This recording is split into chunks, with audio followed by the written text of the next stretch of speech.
Hey there, and welcome to episode number 168, where I speak with Mary Thompson about the science of sleep. We discuss how we sleep, what causes sleep disturbances, and how it affects each dosha type. And we also talk about how to manage our stress, which of course affects our sleep, and lots of other tips and advice on how you can get better sleep quality. So please stay tuned.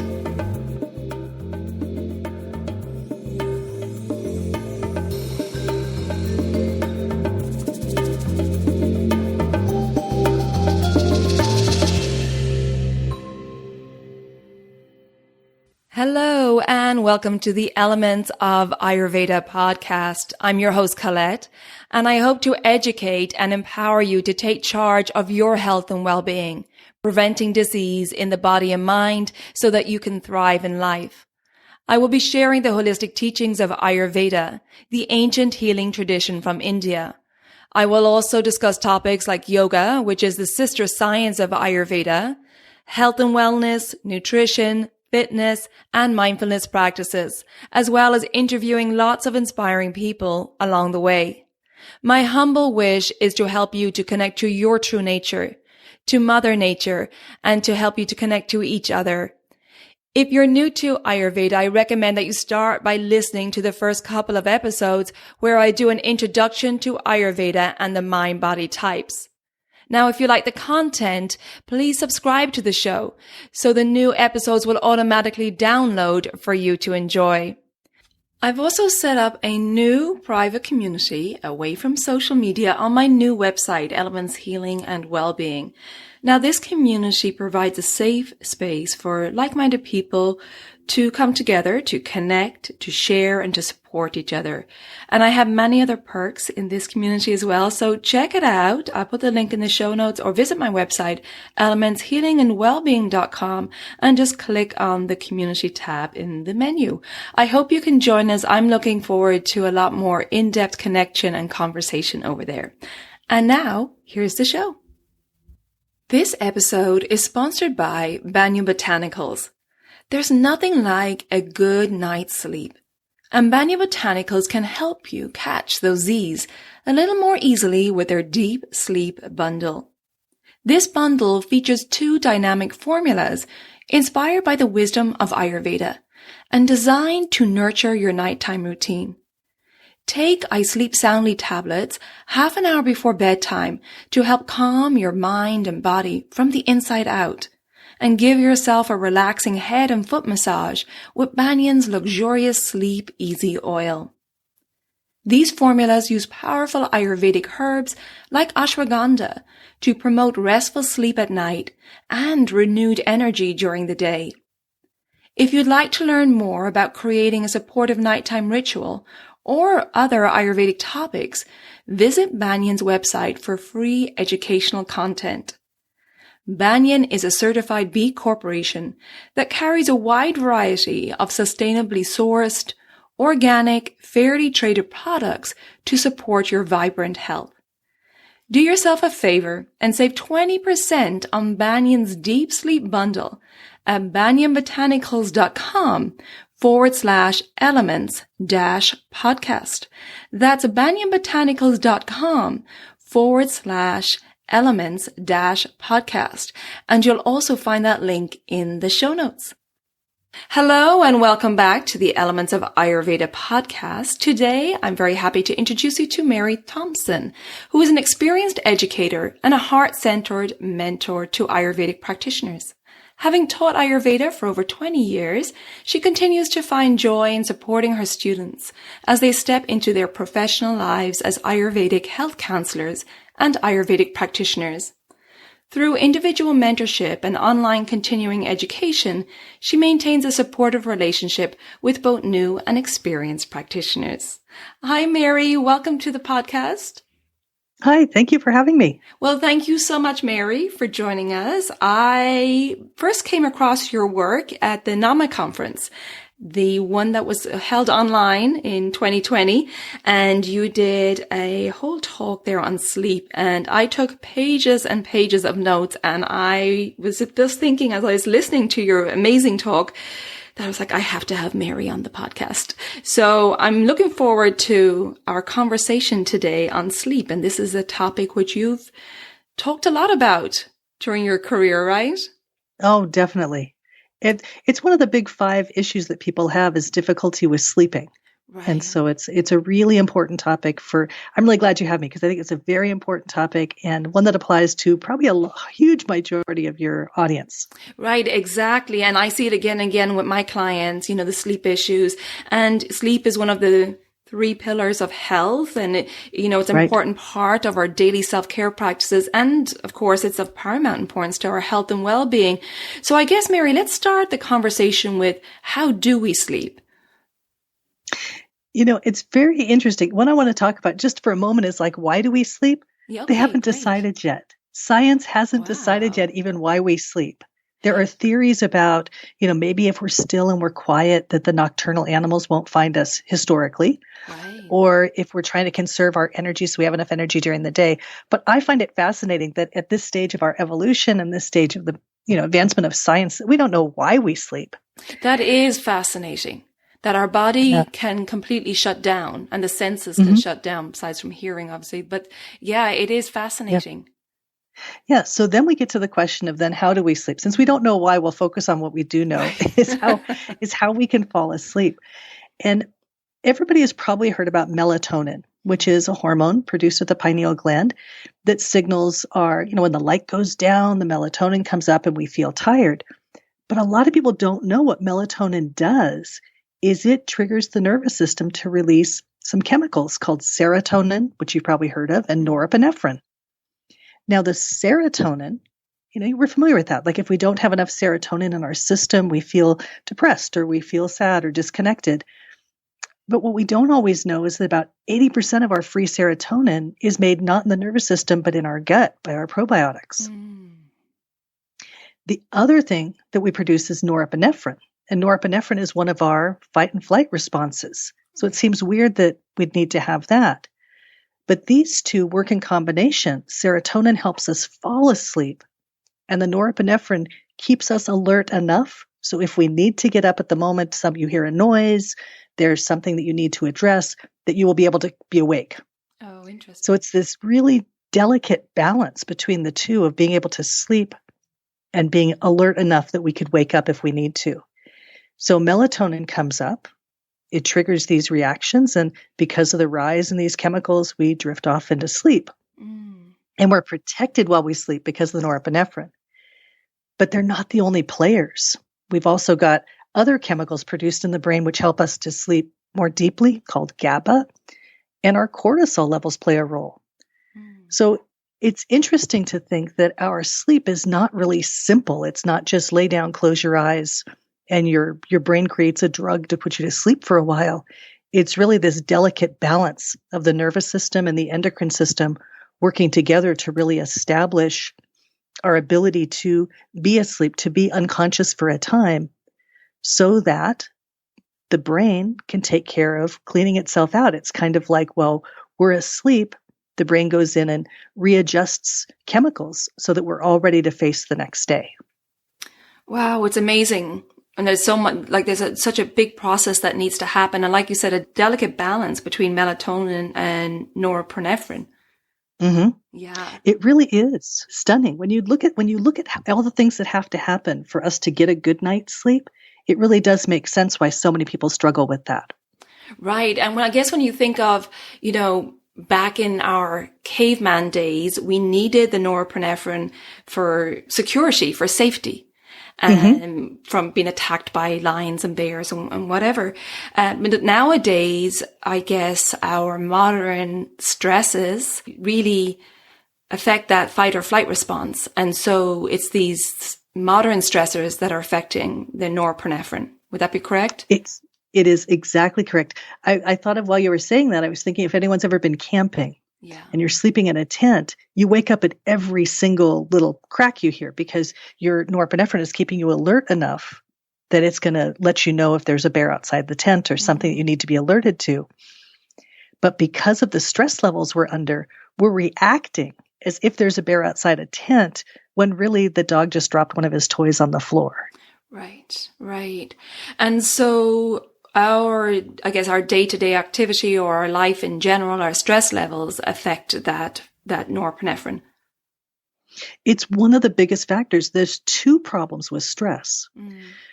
One is the fight or flight response. If we're always producing these chemicals, the fight or flight chemicals, the epinephrine and the norepinephrine, or adrenaline, noradrenaline, as they're called in Europe, then we're always going to be kind of on high alert. It's going to be more difficult to fall asleep, and we're going to find ourselves waking up at nothing.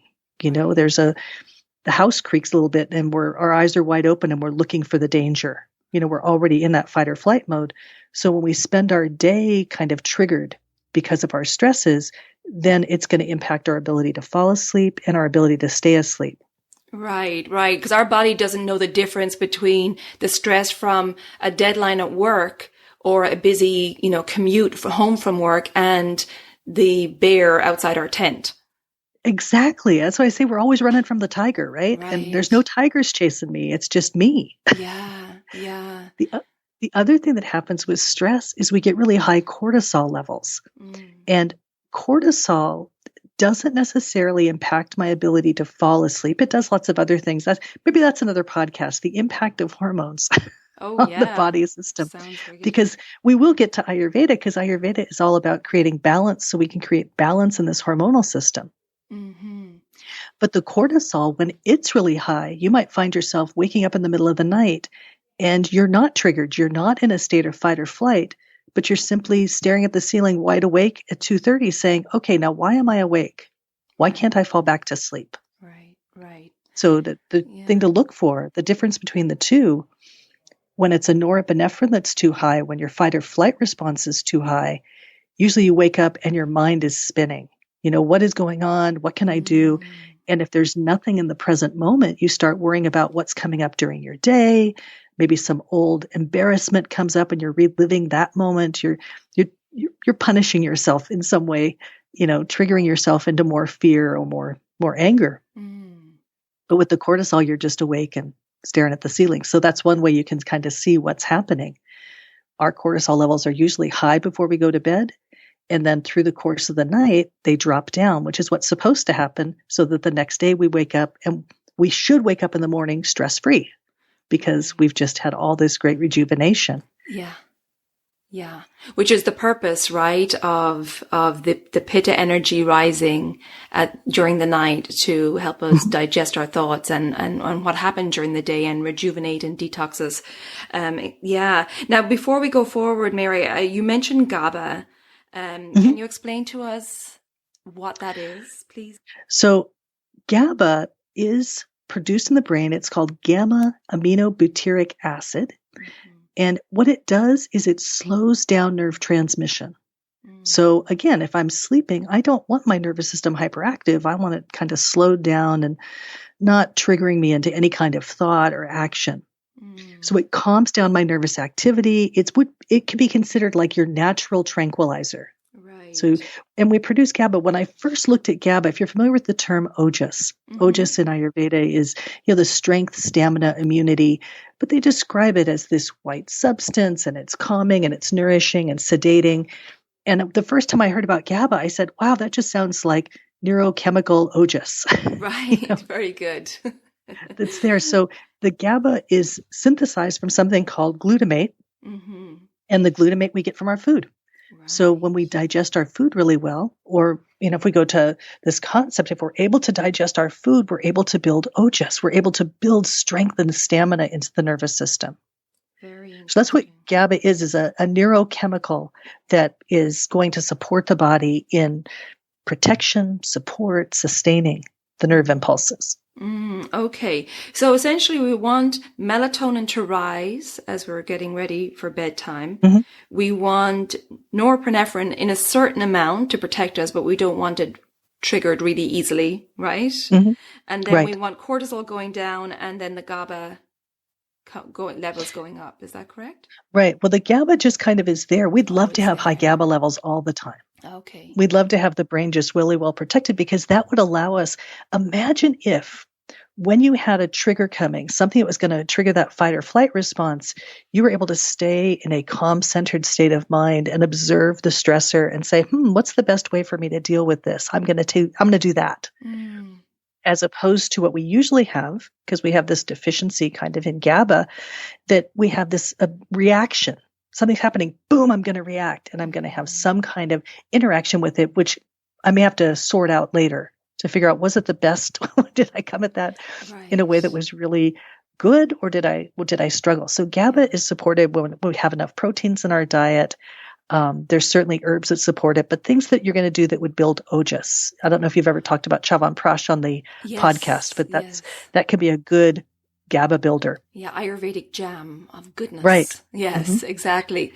Yeah, great. So let's talk a little bit about what are some of the causes that trigger this fight or flight response that results in our cortisol levels being very high that cause these sleep disturbances.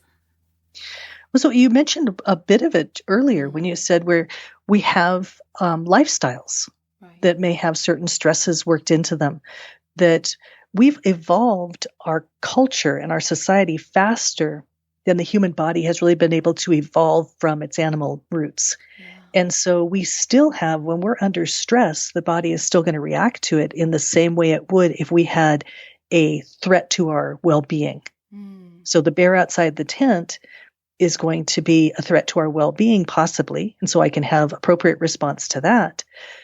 But now I've got the deadline at work. I've got the kids crying in the other room. I've got a lockdown because of a pandemic. And now I've got to figure out this new lifestyle. And so all of these things, when I feel that stress response, the body's going to react as if I literally need to run away from it or I need to fight it. But I can't really run away from it. So I'm left with this kind of cycle of repetition. So if you look at like the doshic types, Vata dosha is going to come in already with a very low tolerance for stressors. Because being made up of the elements of air and ether, it's really reactive. It's very expansive. So a person of Vata nature is, I always think of this, they're the what if warrior. Is I don't have anything going on in my immediate moment. So what if I did? What if, and then I create this scenario, this fantastic, terrific, terrorizing scenario of what if this thing happened, and then I feel the fear that I would feel were that thing to happen. But I'm doing it to myself. Yeah. Your body doesn't know that you're just thinking it. Your body thinks you're in it, in that scary situation. Exactly. That's exactly what I was going to say, that it's your body behaves in such a way. So what does it do? It releases adrenaline or epinephrine, norepinephrine, and it has this reaction, and you're flooded with these chemicals. Now take it to bedtime. Your norepinephrine level is already high because of the day's stresses that you did. So you get ready for bed and the melatonin says, oh, we need a little bit of extra norepinephrine. So it's kind of like your bucket was full and it went ahead and put some more in it. And so now it's kind of spilling over the top. And this is the person who's going to wake in the night with that really active mind that's already agitated. Or I always joke that, at 2:30 in the morning, if I have a pain in my foot, I can convince myself that I have developed bone cancer and I probably have about 6 months to live. And then miraculously at 6:30 in the morning, I've been healed. My foot doesn't hurt anymore. I no longer have cancer. But it's like when you have those high levels of norepinephrine, you're more likely to take any symptom to its worst case scenario. That I'm going to be stuck with this. I'm going to be, it's going to be horrible. I won't be able to afford it. I'll have to leave my house. Pretty soon Vata carries it all the way out to the extreme of then I die alone in the street. It's like, whoa, wait a sec. You just had a little bit of pain in your foot because you wore bad shoes today. It's not the end of the world. Yeah. But it's the effect of in the middle of the night, that norepinephrine, and then the future thinking of Vata. Right. Because I think Vata's got all this ether so they can see all these possibilities. Right. I think it's a little ironic, or I don't know if ironic's the right word, but it's a little odd that we never imagine really wonderful outcomes. Then I'll be dancing on top of the Empire State Building with the love of my life. Yeah, it's so true. Our mind often goes to the negative. right? Especially in the middle of the night. Yeah. Yeah. So true. It's like this. Because fight or flight, when you're under stress and you're under siege by some kind of outside influence, we don't see a happy outcome. Right. We don't see that, oh, I could win this challenge over to my benefit. Yeah. So one of the biggest causes, circling back to this, but one of the biggest causes of sleep disturbance is low-grade stress over time.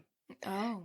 Certainly if I go to an amusement park, for example, I might have trouble sleeping that night because I had this overwhelm of my senses. I saw things, I ate things, I felt things. And at the end of the day, I have to process all of that. Maybe it's going to be hard to fall asleep. But if I have that kind of onslaught of the senses every day, all day, I may develop this chronic inability to fall asleep. Oh, and we call that insomnia. Interesting. So it's the low-grade sensory overload over time, which makes you wonder about our modern lifestyle. Exactly, because it's almost not our lifestyle so much to blame, but then we never step off the roller coaster. We're on it. And so what we do, we tend to do things, and I'm as guilty of this as everybody, but we tend to do things to ramp ourselves up to meet the speed of the roller coaster rather than stepping off. Rather than saying, I'm going to take care of myself. So I had talked to students one time because using the amusement park analogy. And I said, so if I was going to go to an amusement park, I want to go to Disneyland. I'm going to take care of myself before I get there. In the morning, I'll get up and do my routines. I'll make sure I'm really grounded, centered, whatever. And then I'll go and I'll have fun. And then I'll take a break and I'll step away. Maybe go back to the hotel, go swimming in the pool, go sit in the sunshine, walk around a park. And then I might go back and go and have that experience. And then I come back and I take a bath and I put essential oils in the bath and I have calming music and I've got the lights down low. And I'm going to make sure that I take care of myself before I go do something. Then I'm going to go do it. And then I recover. And then I go do it. And then I recover. And I think a big challenge we have is that we don't see a lot of recovery I'm going to back up and say we don't see a lot of preparing for or recovering from activity, more of gearing up. Like we get up in the morning and have a cup of coffee. That's so we can gear up already and be ready for this onslaught. So from the Ayurvedic perspective, we want to do self-care before that. I feel like when you're talking about recovery, what comes to me is like we don't really respect recovery in our society. We don't respect that rejuvenation phase. We would just want to, like you said, speed up and just be on that roller coaster all the time. Right. Well, I think when we're sick, say if we have a cold, we're more likely to take something to minimize the symptoms and then go back to work as soon as the symptoms have been minimized. So there's no real recovery from it. We don't say, how did I weaken my immune system to get me into this space in the first place? Maybe my diet was off. Maybe I wasn't sleeping really well. Maybe I had more stress in my life. And then rather than address those causes, we simply jump back on the roller coaster. Yeah. And our world is definitely speeding up. Yeah. So we could think of sleep imbalances more so as a sign of how we're doing with our diet and lifestyle as opposed to a problem that we have. I like that. It's like a report card. Yeah. And it's a check-in. If you're waking up in the early hours of the morning, there's something off that you need to address. Yeah. So another thing to consider, like with this melatonin, which is produced in the pineal gland, it's responsive to light. So what usually happened when we lived without electricity was, the sun went down and we'd feel sleepy and we'd sleep until the sun came up again when we'd feel more awake because that was the melatonin kind of governing our consciousness, our ability to be awake and conscious. And now we have electric lights and we throw our sleep cycle off, or even worse, we have a screen on our lap, the laptop, and if we're on that right up until bedtime, the body's kind of waiting for the lights to go down to produce the melatonin. So one of the first things I talk about with people if they've got difficulty falling asleep is what's their evening look like? Yes.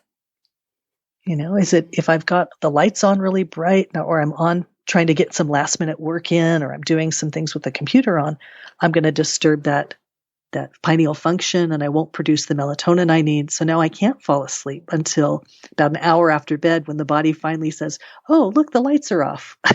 Yeah, so true. We have to unwind gradually. And I definitely want to come back to more recommendations and talking about that evening routine. But before we go forward, Mary, I want to ask you, we talked about Vata and the experience Vata can have when there's too much cortisol. And I'd like to go through the other doshas as well, like what happens when Pitta is too highly charged.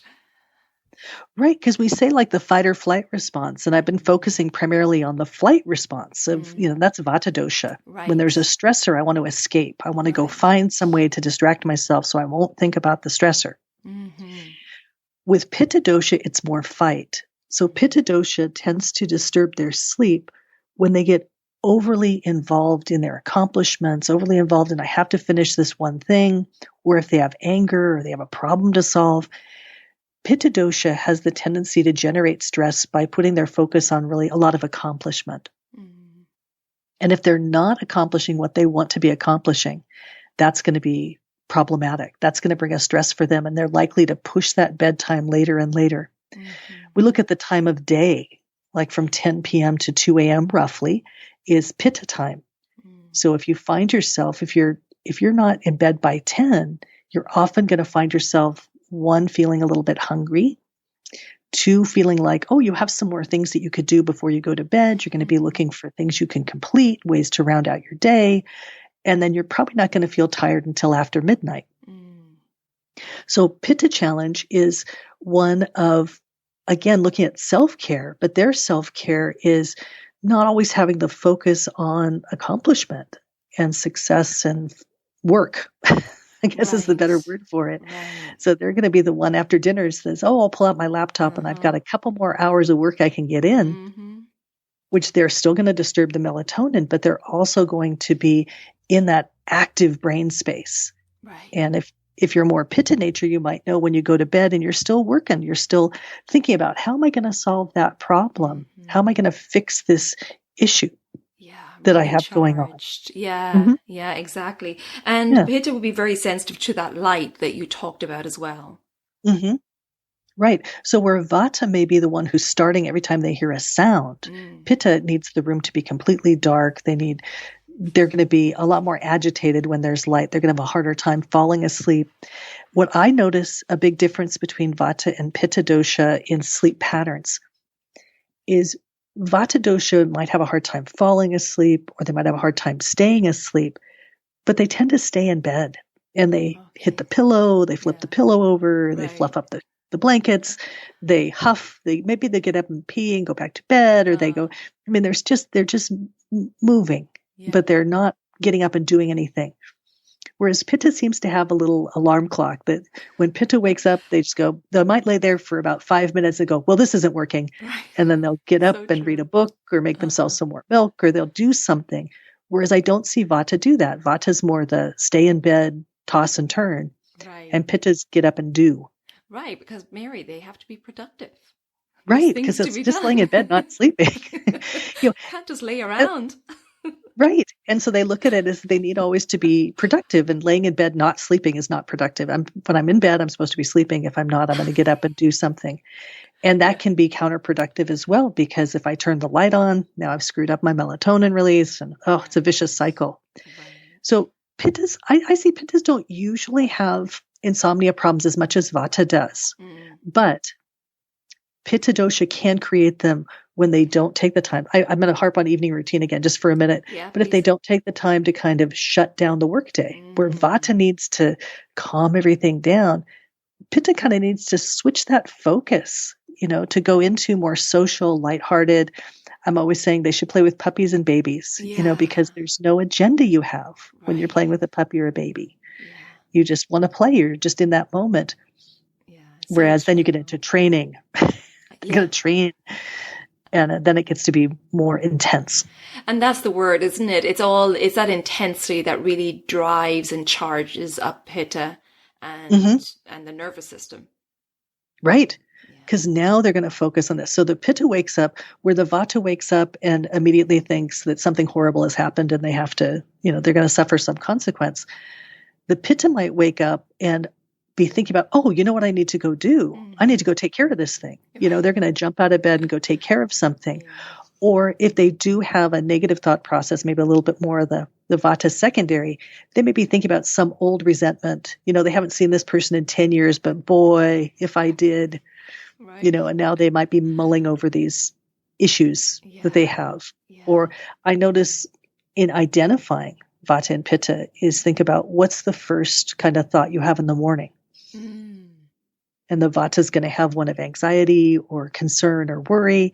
And the pitta usually has one of they got to get things going. They're going to jump out of bed, or they might have some level of blame, resentment. They wake up and they're already a little agitated. Interesting. Yeah. It's such good insights. And so cool, calm, collected kapha, they don't really have any sleep problems? Well, their sleep problem might be one kind of the opposite of these. They would have an abundance of GABA, an abundance of serotonin, a low level of norepinephrine. So now they fall asleep pretty easily. Maybe they're falling asleep on the couch in front of the TV, or falling asleep just after dinner, taking naps during the day, or then it's hard to wake up in the morning. That they're, typically you would think if you went to bed earlier that you should wake earlier. But for kapha dosha, with those low levels of norepinephrine, they might sleep through a lot of noise in the house. Yeah. Sleep like a log, as they say. Right. Yeah. And so their challenge is often one, if they're looking at sleep issues, they're not looking typically at insomnia. They're looking at what they call hypersomnia, sleeping too much. And that's a whole different thing. And I don't want to say they should, court stress. You just need to be more stressed. You need tigers chasing you more often. But they want to court physical exercise. Looking at lightening up the diet and being more active tends to bring balance to the kapha dosha, whereas, correcting the diet and addressing the stresses seem to really help with vata and pitta. Right. And with kapha, it's a lot about discipline and that morning routine as well, and making sure that they're getting up on time. So I guess, Mary, let's go into the recommendations now. You touched on the evening routine for vata and pitta in particular. And I'd love for you to talk a little bit about that. How do we prepare ourselves for a good night's sleep with a good evening routine to wind us down? Wow. It's such a big question. I want to back all the way up to stress reduction. Okay, great. And then go forward from there. Please. So first, the person has to really assess what are the stresses they're under? How could they manage those better? Are there some they could let go of? Are there some that they could prepare better for? So really kind of getting a handle on the stress level of the day. The most important part of that from a chemical standpoint is that if I don't bring a lot of extra norepinephrine to the table at bedtime, I'm not going to overdo my norepinephrine while I sleep. So being aware of, am I going into fight or flight response? How can I work with that? And then we back up. How do you work with that? It's the Ayurvedic routines. Doing good self-care in the morning so that I consider this armoring up for the day. If I've done my Abhyanga, I've taken care of my 5 senses. Now I feel ready to face the challenges of the day. As opposed to if I haven't done that, I've woken up, I've raced out the door, I'm ill prepared for whatever the world's going to throw at me. I'm just going to be reactive. So it's funny to think that your best sleep habits begin first thing in the morning. Already make sure you're addressing the stresses of the day. So after stress, or maybe alongside stress, then we look at diet. That if we have an Ayurvedic routine with food is we take that larger meal at midday, smaller meal in the evening, something that's light, easy to digest, and pretty well digested before bedtime. Because for a couple of reasons. One, I need that good probiotic population to help me with serotonin. And it gets, if I'm putting a bunch of junk in my system, it can't deal with that. And the other is if my digestion is still occurring while I'm sleeping, that's going to interfere with the body's ability to manage all these chemicals. It's kind of like it wants to have all the tools in the toolkit before it starts the job. And if I'm still digesting, it's still bringing in new information as it goes through it. So the first and most important things are to take a look at stresses and diet. And along with that alleviation of stress, you could look at an evening routine in preparing for bed. Okay. So for Vata dosha, that really is finding ways to reduce stimulation. I'm a big fan of something called yoga nidra, which is, they call it yoga nidra. Nidra means sleep. Yeah. But it's a guided meditation that brings you deeply into a relaxed state. And I think Vata nature really needs this. And they could do it during that Vata time, sometime between 2 and 6, and then carry that level of calm into their evening. Yeah. So, limiting the amount of screen time they do. And with screen time, and everyone's all about the screen time, but I also think what's on the screen. Like Vata wants to, if they're focusing at something, it should be something that brings them to a state of calm, to a state of joy, to a state of reflection, not something that brings them to a state of agitation, to a state of anxiety or excitement. Not to say you could never cultivate those things, because people really love that level of excitement we get from a good movie or whatever, but for Vata dosha, if they do that right before bedtime, they're going to be hyperstimulated. It'll be harder to fall asleep. So they might consider turning the electronics off by 8 if they were going to go to bed at 10. And I hear everybody going, oh my God, that's not sustainable. But it's amazing that it is sustainable. Yeah. If your issue is that you can't sleep, you could start with a protocol that may seem really strict and restrictive. And as I gain the ability to sleep better, then I can start seeing, what can I do? How can I adjust some things? It's often a short-term fix that we need to readjust my sleep cycles. And then I can really see how am I doing? I can see, because then if I'm sleeping well for 2 weeks, I stay up really late and watch a horror movie and I don't sleep, I know what caused it. Yes. It's more difficult when I feel like I'm doing everything and I'm not sleeping. So true. After that, doing something to kind of do some self-care. It could be journaling if they wanted to do that. Social time with partner or friends is appropriate. So it's like having these things that connect us with ourselves and connect us with other people really helps the Vata nature to feel complete at the end of the day. Yeah, I think journaling is lovely, because that also helps us to complete our thoughts or complete anything that emotionally affected us throughout the day. So there's less of a mind spinning then. Right. Because the mind's going to spin and spin and spin if I'm still running on stresses. So it's funny to think, if I've been running stressed all day and I stop the outside stresses, my brain starts looking for stresses, because that's what it's been used to doing all day. So it starts continuing that. And when we change that and bring it back down into calm, it says, oh, okay. And the journaling, I think, helps that transition. So true. Other things like taking a warm bath or a shower can be a way that it kind of just, you're looking for a way to separate. This is my waking day. This is me getting ready for bed. If you're in bed, you could practice like a mindful breath awareness, something to kind of slow the breath down. Long exhales help. Yoga Nidra CDs. And there certainly are herbal supports. I'm not against supplementation for the things like melatonin and serotonin and even GABA.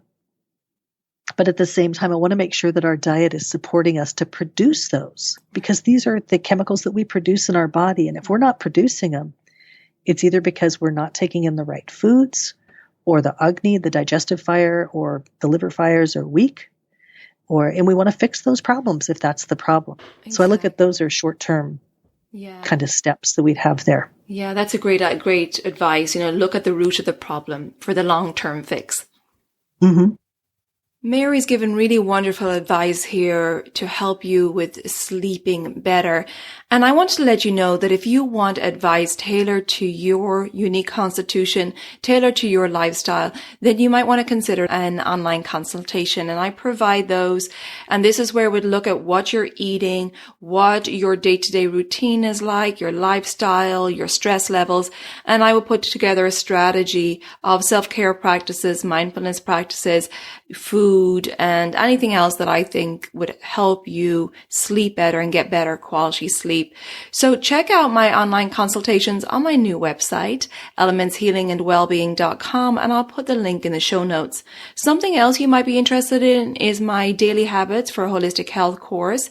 It's self-paced 28-day course, which helps you to implement daily habits or self-care practices. We call them dinacharya in Ayurveda, that are in tune with the circadian rhythms, so that you're living with these energy cycles rather than going against them and suffering. And we also talk about the mental qualities of sattva, rajas, and tamas, and we delve deep into the principle of opposites, the gunas or the qualities, and how you can become your own healer, along with how to live a sattvic life. So that's some options there. The online consultations where it's tailored information to your needs and your lifestyle, or the Daily Habits for Holistic Health course, which is a 28-day online course that you can do at your own pace. And finally, on my new website, I have a private community now. I'm no longer using the Facebook groups because I wanted a private, safe, intimate space where we can connect and support each other, and also just have inspirational conversations, share with each other in this private community. So check that out also in the show notes, or just visit my website, elementshealingandwellbeing.com. I hope to see you in the community soon. Okay, let's go back to my conversation with Mary. So with Pitta dosha, their primary problem is they don't see sleep as really important often. It takes them away from their productivity. It takes them away from their work. Mm-hmm. And so they try to work up until that very minute when they can't stay awake any longer. So true. So true. Or they have this, or they might do it very regimented, that I've got to be in bed by 10 because I've got to be up by 6 and I got to get out the door. And so they work right up until 10 o'clock. And so their thing is, I often counsel them after dinner time. Now it's going to be puppies and babies. Now it's going to be social time. It's going to be working on a hobby. It's going to be taking the attention away from their work and productivity. Because that work and productivity is going to be, it's their primary focus. It's what they love doing. And not that I want to take them away from something they love, but to recognize that that level of intensity is bringing that level of intensity into bed. And Pitta dosha usually can fall asleep okay, but they'll wake up between 12 and 2 sometime, and they feel incomplete. I have them write down, make a to-do list at the end, like before or after dinner, make a to-do list for these are the things that I must do tomorrow. And everything on that list gets done tomorrow. It does not get done today. Right. And if they wake up and think, oh, I have to do this thing, it goes on the list. They don't have to get up and start working on it. It's kind of that having the commitment to sleep is important because I can be more productive tomorrow if I get good quality sleep today. Yes. And so it's kind of working with what's important to them. What's important to them is productivity.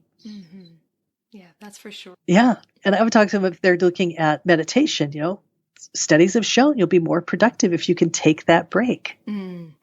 Yeah, it's almost like the Pitta constitution needs permission to take a break, and also the understanding, like you're saying, of how important it is to your productivity. Right. Because then it makes it something they will do. Yeah. If it's going to help me be more productive, then okay. Right. And they'll see it as important. Sometimes they do have to get up and change the focus. If so, I advise them keep the lights dim. They say if you have a light bulb that's like 40 watt or below, that's going to make sure that you don't disturb melatonin production. So if they have like a lamp they might use, because in the middle of the night, a 40 watt light is super bright. It may seem, in the thought, if you're listening to this in the light of day, you might be thinking, but that's nothing. 40 watts is nothing. But it's plenty when everything else is off. So they could get up, change their focus, read something boring. Don't go back up and get on the computer, check your emails, or start engaging, because your brain will say, oh, we're up, we're getting ready for the day. Let's go to work. Right. But rather, because they need to change that focus, they like to get out of the bed. They can do that and then have something on hand that helps put them back into a sleepy state of mind. Chamomile tea. I'm amazed that chamomile tea has been shown to be really, really highly effective if it's taken an hour or so before bed. And so this could also be a ritual for both Vata or Pitta before they go to bed, bringing that in. They were finding it did as much. In some studies, it was said to do as much as something like Ativan, as an actual sleep medication. But it had to be something the person was doing all the time. Ritual, the brain responds so much to ritual. So if you always have a cup of chamomile tea an hour before bed, then when you're brewing the chamomile tea, you'll begin to find yourself getting sleepy. Your brain will be saying, oh, we're getting ready for bed. So the ritual part of the nighttime routine is really important. Yeah, I remember that in your presentation. I actually highlighted it. You said, I'm going to quote you now, Mary. You said, your body is a historical system. It expects you to keep routine so it can function properly. And I was like, so true that I highlighted that. It is. Yeah. Right. And so Pitta usually does a pretty good job with routine, but they might want to work some routines in there that really bring them back down into balance. Right. The biggest issue I see with Pitta nature people is just their focus, and that's what keeps them awake. Whereas Vata, it's their stresses, it's their lifestyle. And one of the terms I use a lot is prepare, then do, then recover. And we have a whole culture that is really big on doing. Yeah. We always want to be doing. And so preparing means getting myself ready for whatever's going to come. If you're training for a marathon, for example, you go through months of getting your body ready for this activity. Then you go do the activity. And then from an Ayurvedic perspective, then you recover. You start restoring. You start saying to those muscles, thank you so much for everything you did. Here, I'm going to take care of you for a while. I'm going to do these massages. I'm going to make sure you're really well hydrated to the body. You take care of it and let it come back to where its start point is. And then you could prepare again. But our thing is we're always focused on the doing. And I think the recovery, as we talked about earlier, is just so important. So true. Absolutely. So important. Thinking of Pitta, which has sometimes kind of a tendency to overheat, especially when aggravated during the night, right? So keeping the room at a cooler temperature is probably a good idea for Pitta, and maybe an eye mask as well to block out that light. They need to block out the light. And for Pitta, it's like alleviate their focus or change that focus away from productivity into rest in the evening. And then make sure the sleep environment is another big part of this, but making sure the sleep environment is free of distraction, free of extraneous lights and things like that. Like not having the computer in the room, not having the phone right next to the bed. These things are really important because on the one hand, people could talk about electromagnetic frequencies, but on the other, it's just when the brain sees the phone, it thinks, oh, who do I have to call? What kind of text do I have to send? What kind of thing do I have to get doing? It's immediately thinking about how to utilize and interact with that object. So if you have the business spaces in the bedroom, you want to put a curtain around it or put a blanket over it so the brain doesn't automatically think, oh, I should be working right now. So true. Yeah, absolutely. That's a good point. I didn't think of that, the correlation between just looking at the phone and thinking that's productivity. Right. Yeah. Right. And for Vata, it's distraction. So it's really interesting. It's the same tool, but they're looked at completely different ways through those eyes of Vata and those eyes of Pitta. Yeah, that's so interesting. And then thinking, of bringing in the opposites for Kapha, and Kapha loves like a little cozy nest to hibernate in and sleep for a long time. Would you think about bringing in some of the opposite qualities? So less of this snuggly bed and more of a harder mattress or something? All my Vata is just like opposed to that. But yeah, it's really the thing. In the classical text, they say, this is horrible. Kapha should sleep on the floor. Oh, wow. Be given a single sheet, and but what's funny, now childhood is a time of Kapha dosha. And if you think about it, I was watching my son and his cousin were doing a sleepover, and it's like they didn't need pads on the floor. They were comfortable just on the floor in their sleeping bags. And it was so funny to me because I thought, oh my God, I wouldn't last 5 minutes. Yeah. Laying down there. But Kapha dosha is like that if they're trying to sleep less, that's going to be the goal, is to get a firmer mattress, have lighter blankets. Sometimes they'll want to have more natural lighting in the room so that when the sun comes up, the room is flooded with light. Right. So that they have these kind of shifts. Because for all of us, Vata, Pitta, and Kapha, we want to be aligned with nature. So we sleep more in the winter, we sleep less in the summer because of the time and light that we have during the day. So for Kapha dosha, they just want to be able to be kind of more in alignment with natural rhythms. Right. And really, nature doesn't provide a soft bed.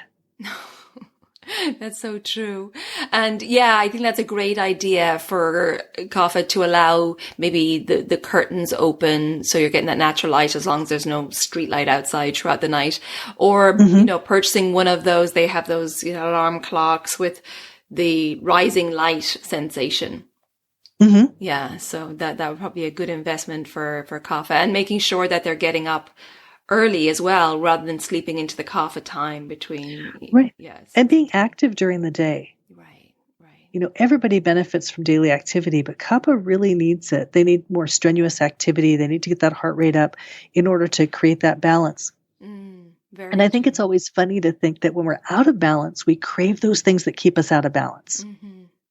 When I'm anxious, I'm going to crave more coffee or I want more stimulation. But when we brought our bodies back into balance, we tend to crave those things that bring us balance. And so, although it may sound really harsh to say that Kapha should sleep on a hard bed and be getting up with the sun or before the sunrise even, when the Kapha dosha person does that, they actually feel better. Yes, so true. They have less of that sluggishness. Mm-hmm. Mm-hmm. Yeah, so true. And you mentioned there, Mary, about sleep time, and I'm interested in actually asking you about that. Of course, different people maybe need different hours of sleep. What are your thoughts on that? And in regards to the change of seasons as well, given that winter is a lot darker and the sun rises later.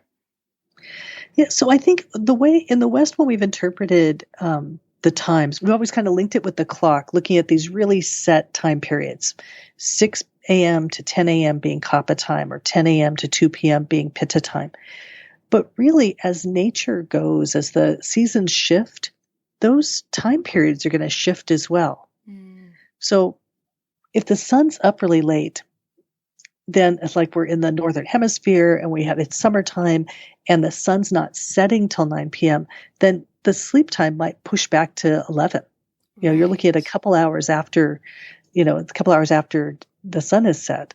Whereas in the wintertime, when the sun's setting at 5 and it's already dark at 5 o'clock, bedtime might be closer to 8. So although we always go this 10 to 6, the factor is kind of shifts with the season. And so rather than giving exact times, I would say we want to be able to sleep more in the wintertime when it's darker longer, and allow ourselves less sleep time in the summer when the sunlight is longer. This allows us to get more done. It's like the purpose here is everything's productive and we can be productive as well. All the plants are productive and we can be. So kind of what we can do is see what's happening in alignment with that. The second factor is individual needs for sleep. So Vata dosha tends to need more hours of sleep, 8 to 9. Pitta dosha tends to need fewer than that, so they're in the 7 to 8. And Kapha dosha needs the least of all, so they're in the 6 to 7.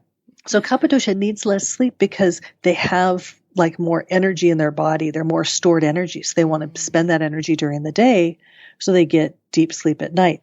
But when we're out of balance, what happens? The Vatas sleep less, the Pittas sleep less, and the Kappas sleep longer.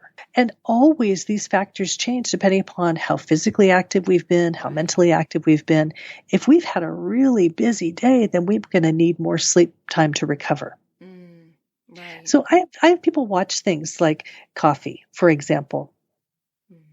If I don't drink coffee, I'm not a coffee drinker. But if I was a coffee drinker and I don't drink coffee and I have a hard time staying awake, then I need more sleep.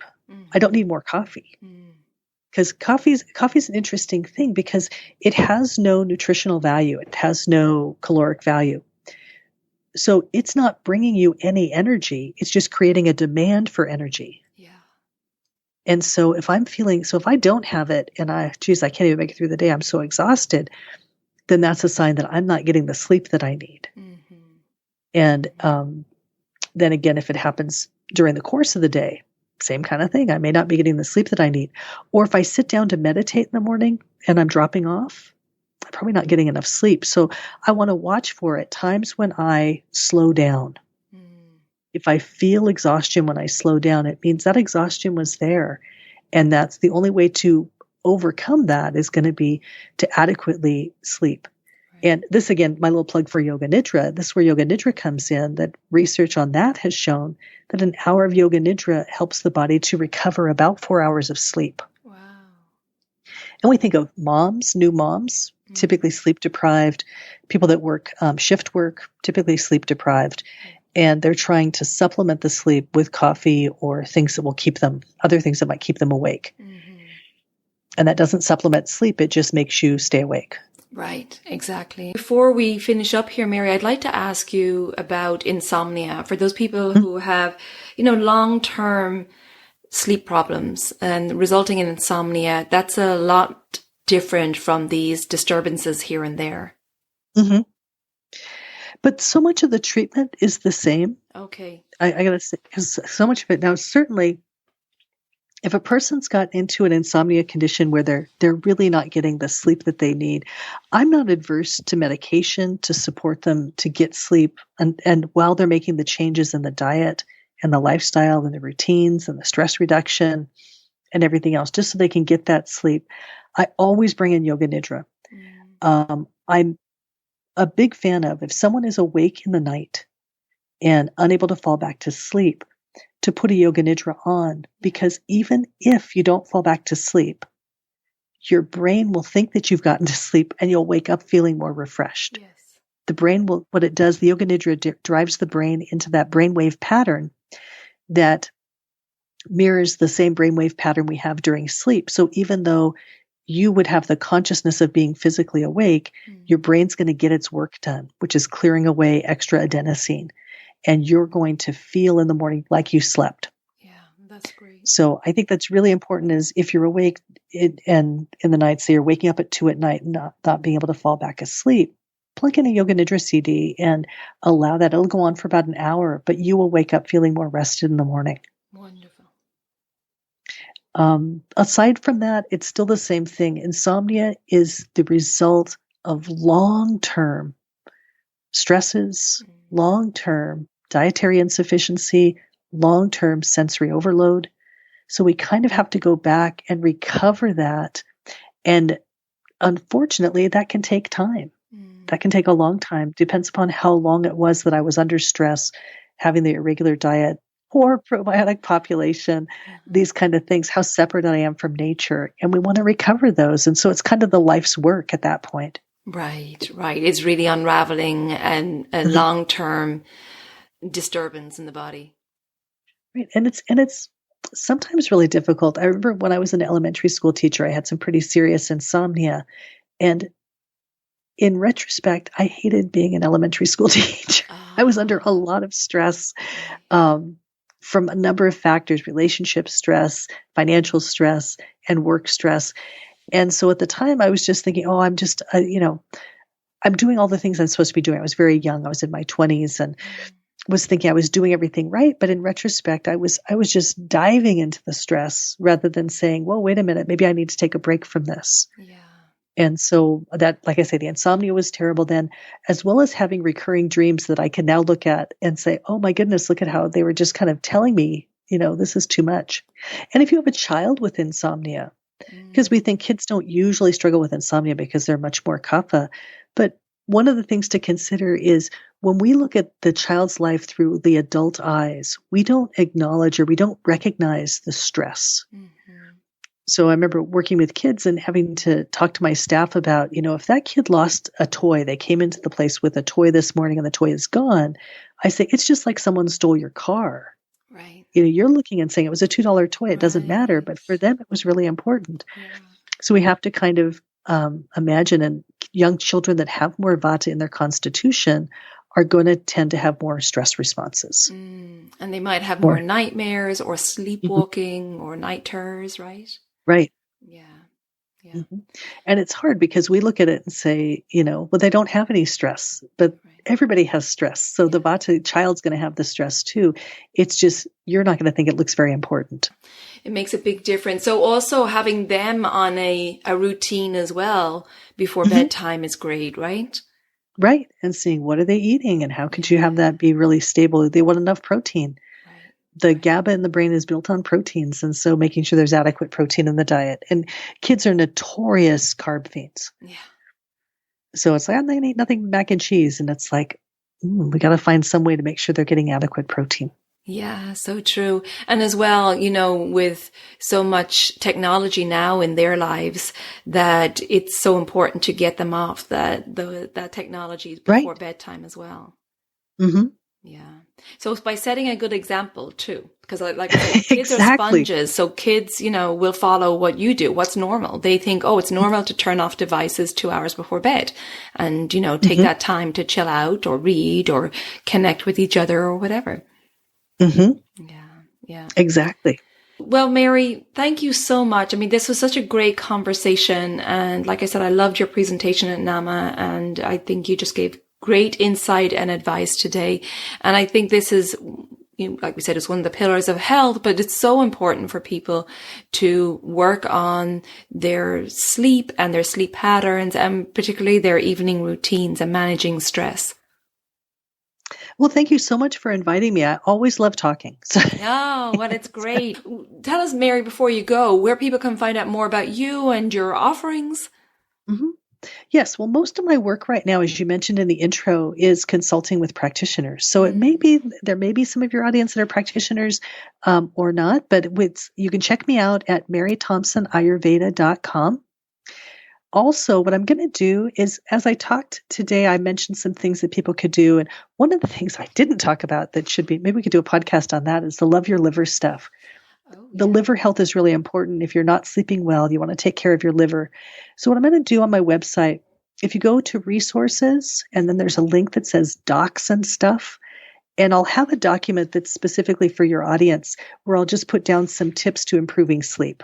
What you can do to support your liver, how you can support better probiotic population in the gut, and an herbal tea that will help you get some sleep. Oh, that's so kind. Thank you so much. And I know the audience will really appreciate that. So thank you, Mary.